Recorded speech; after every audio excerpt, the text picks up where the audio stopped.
There's no better analogy for modern gaming than fast food.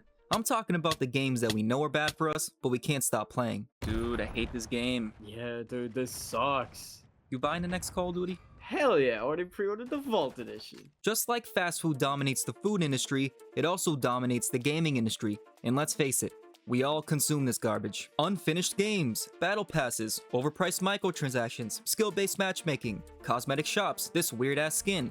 Why do we continue to allow this? Why do we keep playing these games? There is an argument to be had that people like what they like, so pursuing other game genres may not exactly be on their bucket list. It may just be a matter of blowing off some steam with friends for a couple hours. Oh yeah, dude, forgot to mention, I actually found out I'm gonna be a dad. Oh really? Congratulations, dude. Yeah, no, it's crazy. I was at a family gathering and my cousin, she broke the news that she's pregnant. I have no idea. It's crazy, gonna be a dad. So I'm not saying there's anything wrong with these arguments, but what I will say is that everyone who plays these fast food games would probably agree on one thing only. The games leave you feeling numb, and I'm not talking about your hand as it decimates your monitor, but that too. I'm talking more of a mentally draining feeling. The feeling that you're not actually progressing. Rather, you're chasing that feeling of progression on a hamster wheel. The most confusing part is I also couldn't recall these games ever feeling this way back in the old days. Actually, it felt the complete opposite. Fun, the concept that is banned in modern gaming. So I began to wonder, is the fast food of modern gaming really the problem? Or is it something else? Like many gamers, I really thought I was just gonna have to deal with the suck. Shooter games were all I played and they dominated the industry. So I was just gonna have to cope, that gaming would no longer be fun for me. This is modern gaming after all. Or is it? When I played Elden Ring recently as a first-time Souls player, every question I had about the fast food of modern gaming was answered. What even makes a game fast food? What is the effect that fast food games really have on players? And what changes in us when we explore the other games like Elden Ring? Without further ado, let's dig in, shall we?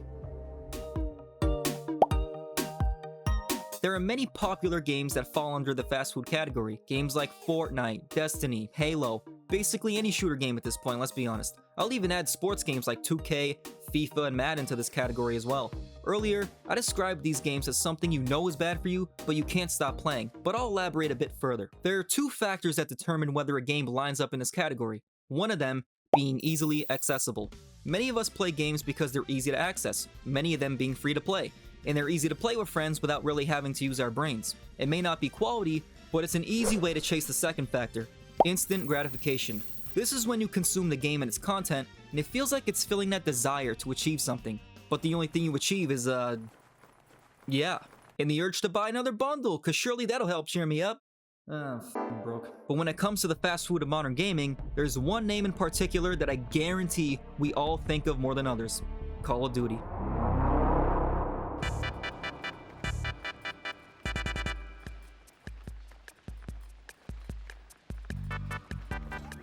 Ah, hello there. What can I get for you today, Codsucker? Yeah, I just want a good Call of Duty game. And that'll be it? You sure you don't want any bundles, cosmetics, or skill-based matchmaking with that? Oh, hey, someone said bundles? No cutting in line! Go on, sir. Yeah, no, that's pretty much it.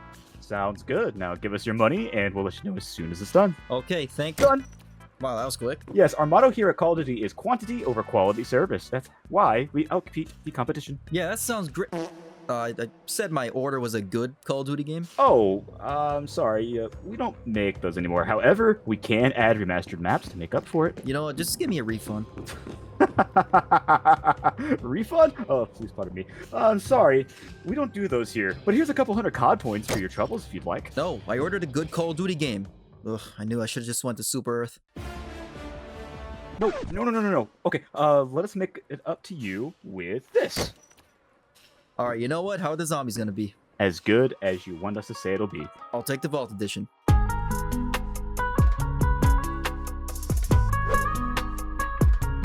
Remember these two phrases, easily accessible and instant gratification. Think of them as the good and the bad of fast food games. And in this case, we're focusing on the good and the bad of Call of Duty because it helps us understand why games like COD dominate the modern gaming industry, and what games like COD are lacking in comparison to gems like Elden Ring, which we'll discuss in a bit. So first, let's talk about the good side of Call of Duty, what makes it easily accessible, and why that's good for players who like to torture themselves. Let me ask you this, when you think of a game being easily accessible, what do you think of? If you ask me, I'd split this answer up into two ways, which I did mention earlier if you caught it, but I'll reiterate. The first way is the most straightforward answer I can give, and I'll give you a hint. It's 3 words we love to hear as gamers: free to play. And that's exactly what Call of Duty brought to their COD sucker fans for the first time ever on March 10th, 2020. When Warzone arrived on the scene, it was like Call of Duty had seen a new revival. If you didn't want to spend money on the full game, or even if you did, but you got bored and quit after the honeymoon phase, COD now had a free experience for all players who still wanted that COD fix. Definitely not COD. Although the franchise had completely lost its identity, and although Battle Royale now overshadowed literally everything, the COD community was the strongest it's been since the old days. But COD wasn't always free, Juan. Why was it popular then? Well, I can't believe I'm saying this out loud, but the COD suckers are right for once. But I didn't finish my point yet either, so shut the f. So here's the second way that makes Call of Duty easily accessible, and it's another 3-word phrase. Yes, I may or may not have a fetish for 3-word phrases. Easy to play. Call of Duty was never exactly this complex game. Literally, you just point and shoot. So not only was Warzone free and easy to play, but it offered a fresh take on the COD experience. Players really gravitated to the fresh experience of Battle Royale Warzone for 3 key reasons. Again, the number 3, I swear I'm not doing this on purpose. Graphics. Players fell in love with Infinity Ward's new engine, and it introduced a new art style to the franchise that honestly hasn't been topped since. Gunplay. It's undeniable that Modern Warfare 2019 and Warzone's gunplay felt super clean, especially compared to the games that followed. The meta weapons were super fun to use, and the feel made it addictive. Seriously, I couldn't tell you how many times I wet myself using the car. That's not a joke. Movement. Although I wouldn't exactly identify myself as a movement king, I still can acknowledge that the movement felt very fluid back in the old Warzone. Do I get a headache from playing against these movement kings? No. I get chronic migraines and blurred vision.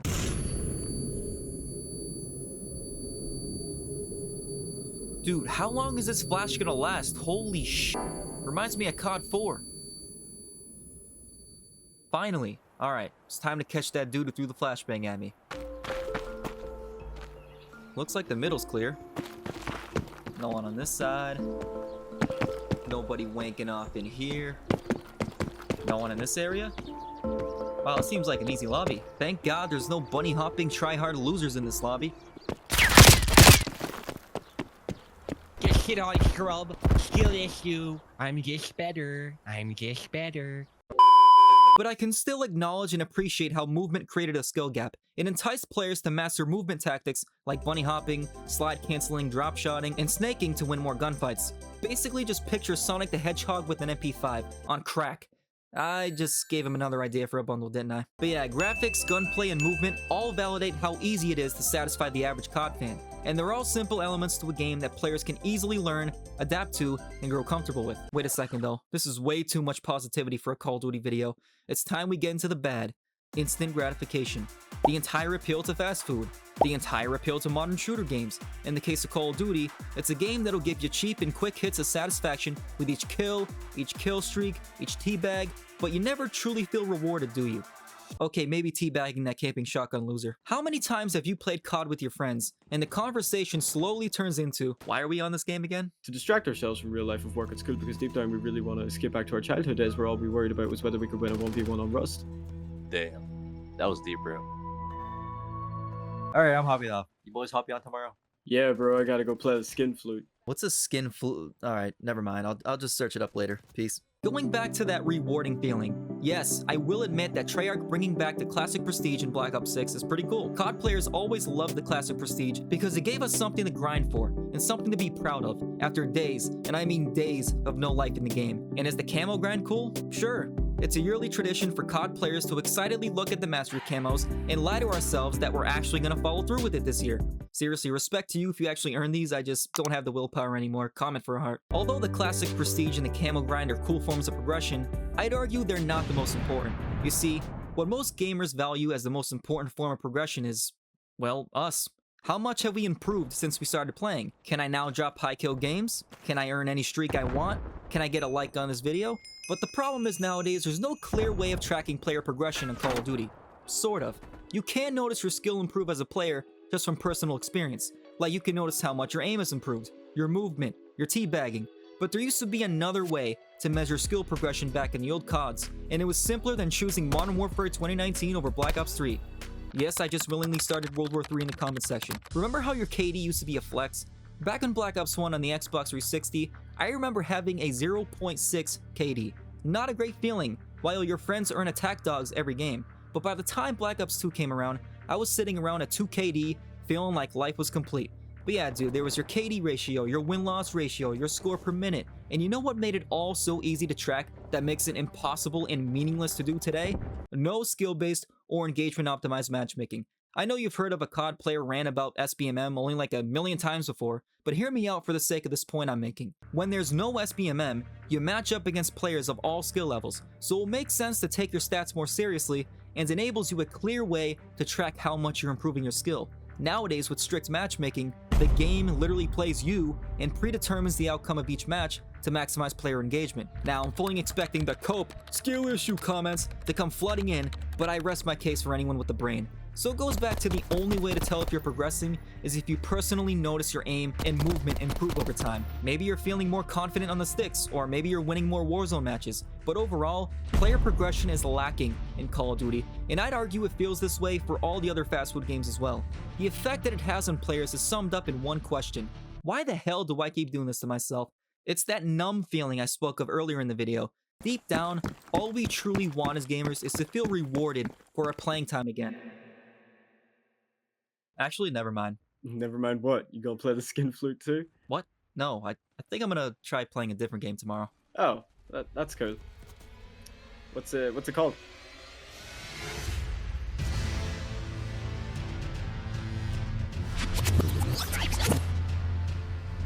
While Call of Duty is known to be on the fast food spectrum of modern gaming, Elden Ring sits on the other side. This side of the spectrum is called Gourmet Gaming. Yes, I coined that term myself and I'm proud of it, but you know what kind of games I'm talking about. Black Myth Wukong, Red Dead Redemption 2, Elden Ring. No, just think of it as eating out at a gourmet restaurant. You probably don't go often, especially if you blow all your money on COD points and V-Bucks like a dork, but you very much enjoy the food because it's actually high quality and you're so used to all that fast food garbage you consume daily. In other words, these kinds of games are more of a rarity, and they'd probably take a little longer to develop. I mean, we've literally had 12 Call of Duty games before GTA 6. It's become the meme of memes in the gaming community. And you know what? Let's make a positive contribution to the culture. Comment, I subscribe to the wand before GTA 6 to keep the meme alive. You don't have much longer to do that, so do it while you can. Now let's talk about what makes Elden Ring stand out from all the other popular fast food games. Instant gratification is the last topic I spoke of when discussing why fast food games like Call of Duty are bad for players. It basically comes down to lackluster reward and an empty progression system. Ideally, you want both to make a great game. But if it's that simple, why can't AAA developers seem to grasp that formula? Fortunately for us, From Software did exactly that in Elden Ring. Keep in mind, I have never played a Souls game, but man, I was excited to play this game and become the Tarnished for a reason. But you, I am afraid, are maidenless. I can play the role of maiden. Well, now I'm a different kind of excited. Want to know the first thing I noticed about this masterpiece? The amount of levels. 713 to be exact, meaning you'd need to farm over 1 billion runes, which is pretty insane. And that's not even to mention the addition to the Shadow of the Erdtree DLC. Yeah, but there's over 1,000 levels on COD, Juan! Yes, COD sucker. But where's the challenge? It was refreshing to learn right off the bat that there'd be no godforsaken battle pass tiers I'd have to uselessly rank up through. Just an old school concept of grind it the f out and get good. That is what's most fun in a video game. Not buying skins in a first-person shooter. If you're going from a brainless game like COD to a more complex game like Elden Ring, whatever you thought you knew about combat, just wipe the slate clean. You know nothing. Longtime Souls players are probably shaking their heads right now, but learning these new combat mechanics truly felt like I was getting mind f***ed like Alex Mason. The combat, Mason. What does it mean? Listen, dude, the way I've always played COD is the old run-and-gun playstyle. No real thinking or sweating my nuts off involved, I just want action. But when it comes to Elden Ring, it requires a concept that is foreign to COD players. Patience. You can't just aimlessly run around and quickscope the enemies, especially when you first start the game. So as you can imagine, it was easy for me to see from the jump why players from outside communities like COD would give up very quickly on this game. You have to learn timing, different kinds of moves, different kinds of weapons, what enemies to approach, what enemies not to approach, holy fuck. But man, once you start getting the hang of it, that is the reward. That is true progression. Knowing you started there and ended up here is an amazing feeling to overcome the challenge that comes with learning the game. Just think about how much Elden Ring is in stark contrast to a familiar game like Call of Duty. The attention to detail, the unique art style, the journey of going from a clueless noob to beginning your next journey with a different build, the game offers so much reward, and that's what changes in us. Because I tried something totally out of my comfort zone, I learned that there is a lot more games out there in genres I never thought I'd explore. Even a game like Helldivers 2, never did I think I'd be heavy into a co-op third-person shooter, but I tried something new that was unfamiliar to me, and it's now one of my favorite games ever, like Elden Ring. It goes to show that these gourmet games are eye-opening to gamers like me who once thought they'd stay in one lane forever. So we've answered what makes the game fast food, what effect fast food games have on players, and what changes that occur in players when we explore gourmet games. With that being said, now, it's time to circle back to the biggest mystery of this video. How big is this shit I gotta take, because I might leave the bathroom looking like Aftermath from Black Ops 2. Comment if you remember that map. One moment. Alright, sorry about that. Cue the intense music again. As I was saying, it's time to circle back to the biggest mystery of the video. Is the fast food of modern gaming really the problem? Or is it something else? Well, I know I just spent basically the entire video clowning fast food games, but no. Fast food games are not the problem. Now before you go ham on that keyboard and call me an idiot, hear me out. When I say fast food games are not the problem in modern gaming, I'm not saying they don't suck. They are absolutely a problem and reinforce bad habits in players, which I can get into deeper detail another time. What I'm saying is, fast food games themselves are not the root cause of the issue. They're a product of the root cause. So then what is the root cause, you may ask? Well, first of all, I'm gonna reiterate the point about instant gratification, and that goes back to us, the players. It's that A word that Gen Z shivers at, accountability. Aside from the sad reality that many of us continue to buy these games, there appears to be a deeper issue. Our incessant need to be instantly gratified to play a video game is withholding our ability to feel any real sense of accomplishment. Again, there is no true reward without progression, without difficulty, challenge. I mean, just think about it.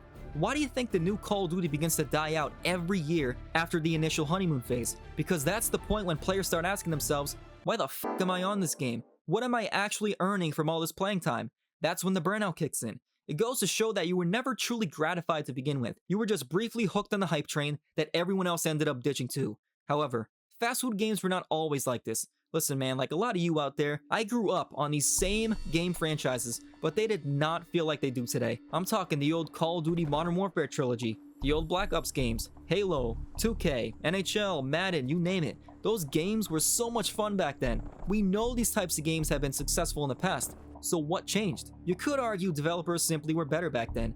They knew how to make a good game, and while that may be true, that still isn't the root cause of the decline. Ultimately, it's the publishers in a lot of these AAA titles to design the games with the sole purpose of capitalizing on players' addiction to be instantly gratified. In other words, money. Whatever fills their pockets the easiest and the quickest. Why do you think there's skill-based matchmaking? Why do you think they're constantly shoving new bundles in your face? Why do you think you're watching this video? Because you know deep down it's true.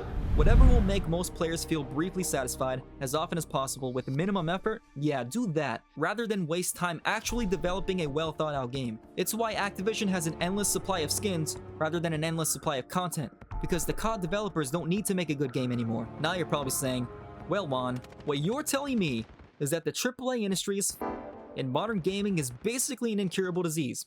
No.